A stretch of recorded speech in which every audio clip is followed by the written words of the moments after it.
व अला आलिहि व सहबिहि अजमईन व मन नहज नहजहुम बिहसान इला यौमिद्दीन व बाद।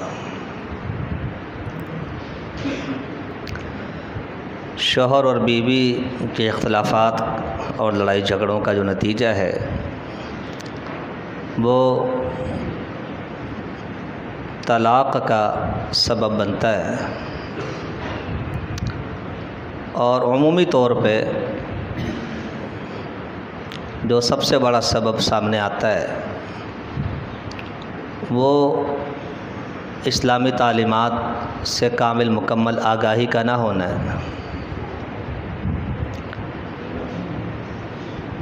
ख़्वाह वो कमी लड़की के अंदर हो या लड़के के अंदर हो या उन दोनों के ख़ानदान में हो, उनके दोस्तों में हो।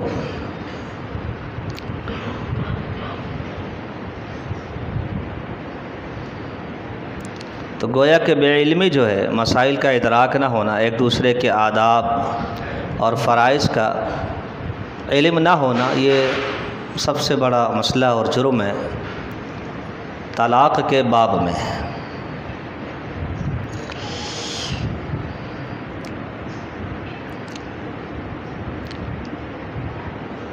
तलख़ी मिजाज का बिगड़ जाना ये हर दौर में रहा है,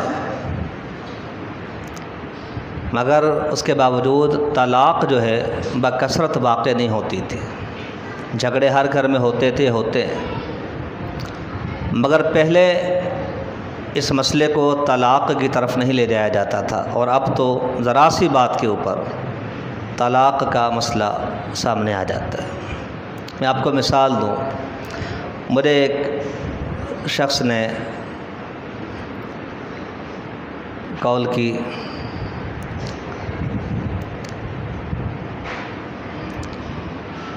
उसने कहा कि जी मैं सो रहा था, मेरी बीवी ने मुझे उठाया और कहा कि जल्दी उठो, ऐसा हो गया।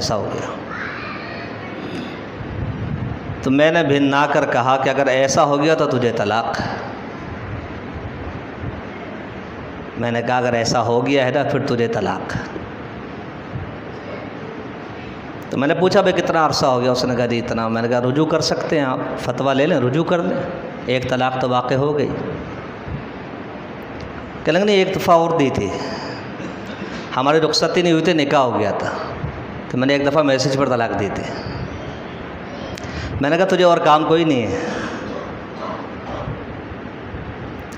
किसी को डराना, धमकाना, समझाना, डांटना मकसूद, उसका मतलब ये बस तलाक़ देते रहो बेटे, इससे बड़ी भी कोई जहालत होगी।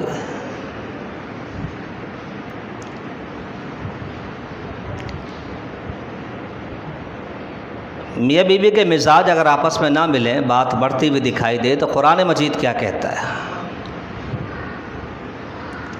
फरमाया कि फ़ाइज़ूहुन्ना, पहले मरहले पर तुम अपनी औरतों को नसीहत करो, समझाओ, उनको बताओ कि मेरा मकाम क्या है, तेरा मकाम क्या है, मेरी ज़िम्मेदारी क्या है, तेरी ज़िम्मेदारी क्या है, ये बच्चे कैसे संभाले जाएंगे, अल्लाह को कल क्या मुँह दिखाओगी जाकर, मैं क्या मुँह दिखाऊंगा। नसीहत करो, डायरेक्ट कर दो या किसी को बुला के करवा दो। नसीहत करने, और नसीहत को अच्छे लोग कबूल करते हैं।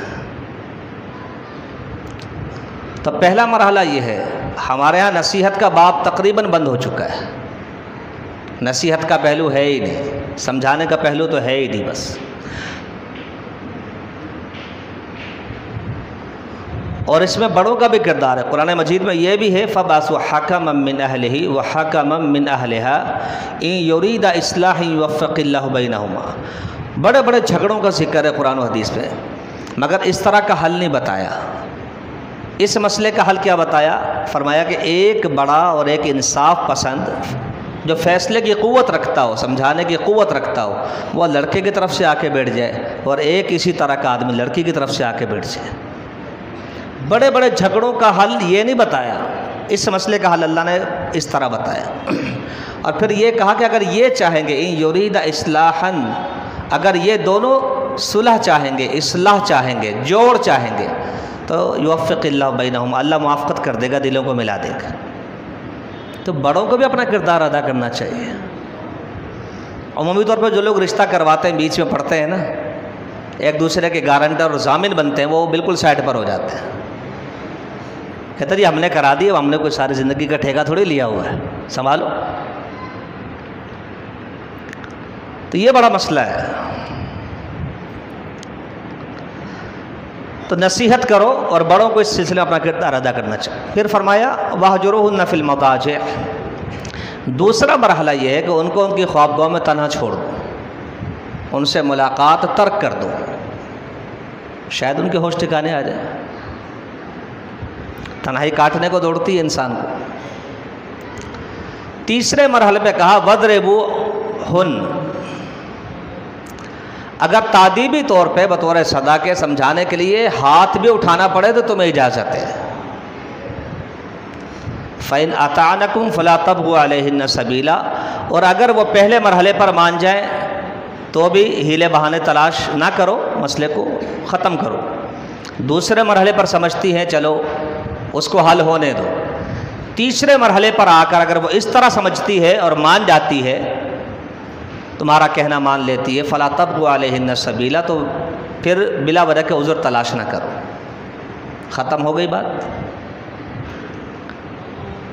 ये दर्जाबंदी दीन इस्लाम ने हमें बताई है। अब यकीनन इन बातों पर किसी का भी अमल नहीं, इल्ला माशाअल्लाह, किसी को पता हो, अमल तो पता ही कोई नहीं। और बसा औकात तो इतनी तकलीफ़ दे सूरत हाल होती है कि बंदा सोच भी नहीं सकता कि ऐसा भी होगा। मेरे एक साहब ने कहा कि जी आप कहते रहते हैं लोग, कभी फैसल भाई को कह दिया, कभी हमें कह दिया, कभी इमाम साहब को कह दिया कि भाई कोई हो तो बताइएगा, बच्ची के लिए रिश्ता चाहिए, बच्चे के लिए रिश्ता चाहिए। मुझे एक लड़के ने कहा कि जी मैं निकाह करना चाहता हूँ, और अम्मी ने कहा कि आपसे कहूँ, ठीक है जी। हनी उसने कहा कि आप देख लें, हमारे घर वाले मान जाएंगे। वो अकेले घर में किताब व सुन्नत का दाई था, पढ़ी लिखी फैमिली। अब इसी तरह की उस दर्जे की एक फैमिली मैंने उनको बताई। उसने बड़ा कहा था पर्दा होना चाहिए, ये होना चाहिए, वो होना चाहिए, सारी बातें पूरी हो गई। उसकी वालदा ने वहाँ बैठकर कहा कि आपकी बेटी पर्दा ज़्यादा करती है, हमारे घर में चल नहीं सकेगी। वो कचरे वाले को डील कौन करेगा, दूध वाले को कौन संभालेगा, अखबार वाले को कौन संभालेगा। उन्होंने इसी तरह कहा जाके। अब बताइए कि रिश्ता होगा ये?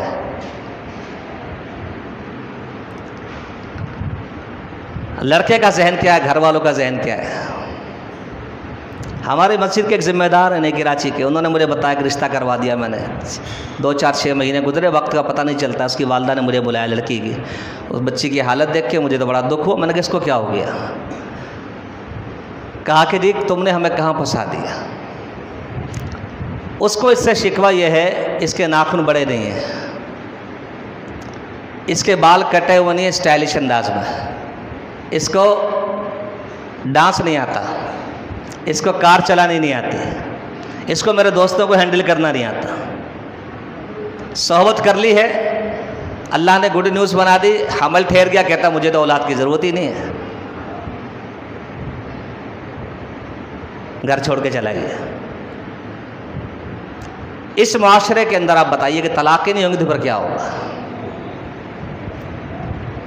मैंने आपको बताया था, शायद फिर सुन ले रही है। डिफेंस के इदारे में मरकज़ुल मदीना में मैं भी उसका एक ज़िम्मेदार हूँ, अदना साहब। वहाँ मेरी मीटिंग कराई गई।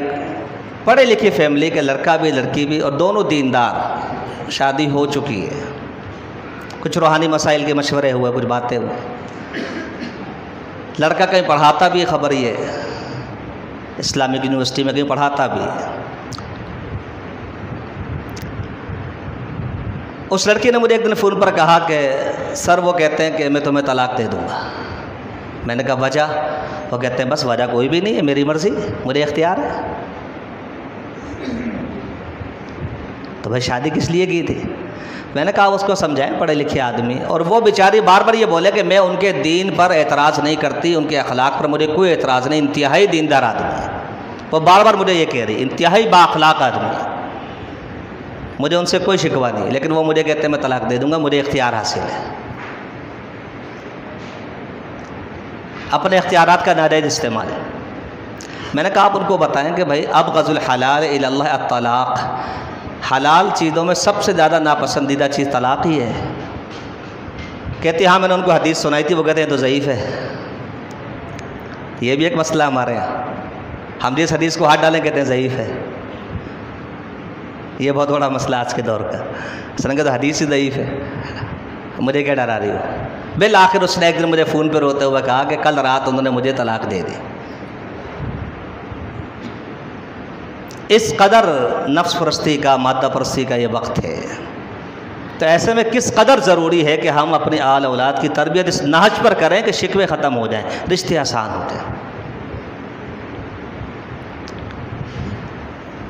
तो अल्लाह के दीन से 100% आगाही ये बहुत ज़रूरी है। और मैंने मशवरा दिया था कि अगर जमाती सतह पर, तंजीमी सतह पर अगर कोई एहतमाम जैसे हम करवाते हैं ना कि दी मईशत का कोर्स हो रहा है, फ़लाँ का कोर्स हो रहा है, तो कम से कम इस हवाले से कोई कोर्स होना चाहिए। मगर ये भी एक हकीकत है कि जो बोले वही कुंडी खोले। अमीर मोहतरम हाफिज़ अब्दुर्रहमान सलफ़ी साहब हफ़िज़हुल्लाह ने मुझे कहा कि ठीक है फिर आप कोर्स तैयार करें, हम करवा देते हैं। मैं इंशाल्लाह कोशिश करूँगा। तो एक अच्छी पेशरफ्त है, अगर इस पर सोचा जाए जमाती सतह पर तो यकीनन खैर का नतीजा निकलेगा इंशाल्लाह, ऐसी बात नहीं है। मैंने कहा ना कि लोग मैंने ऐसे देखे हैं कि जो घर बदल लेते हैं कि भाई बच्ची छोटे घर में जा रही है, बड़े घर को बदल लो ताकि इसका जहन ख़राब ना हो। लोग कंप्रोमाइज़ करते हैं। जब आप दीन पेश करेंगे तो लोग बच्चों को दीन पढ़ाएंगे, ऐसी बात नहीं है। अगर आप सही चीज़ को पेश करेंगे तो सही रिश्ते फिर मिलेंगे, ऐसी बात नहीं है। तो दीन इस्लाम की जो तालीम है बुनियाद यही, इसको भरपूर तरीक़े से हमें आम करना चाहिए और बार बार खुल के एक बात को क्लियर कर देना चाहिए। अक़ीदा ये है, अमल ये है, अखलाक ये है, तहज़ीब ये है, तमद्दुन ये है, सकाफ़त ये। जैसे हम डील करते हैं ना, हमारे यहाँ तो आपको पता है एक चीज़ तय हो जाती है कि जी हमारे यहाँ ये भी होगा, वो भी होगा, वो भी होगा, वो भी होगा। कल को नहीं बोलना लिख लो, लिखना है तो भाई, और जोता छुपाई गई इतने पैसे होते हैं, तो ये भी तय हो जाता है। तो वैसे ही हम कहेंगे भाई अखलाक ये है, दीन ये है, इसके मुताबिक हमने रिश्ता करना है और उसी को लेकर चलना है आगे, ताकि ये मोहब्बतें और ये उल्फतें बरकरार रहें। याद रखिए, दिल जुड़ता है तो अल्लाह के दीन की वजह से जुड़ता है। जो शख्स बेदीन होता है उसका दिल आपस में कभी नहीं जुड़ सकते। लिहाजा अल्लाह के दीन की जो तालीम है उसको आम करने की कोशिश करें, अपने नस्ल नौ को ख़ास तौर से दीन पढ़ाएँ। अल्लाह मुझे आपको तौफ़ीक़ दे। वमा अलैना इल्लल बलाग़।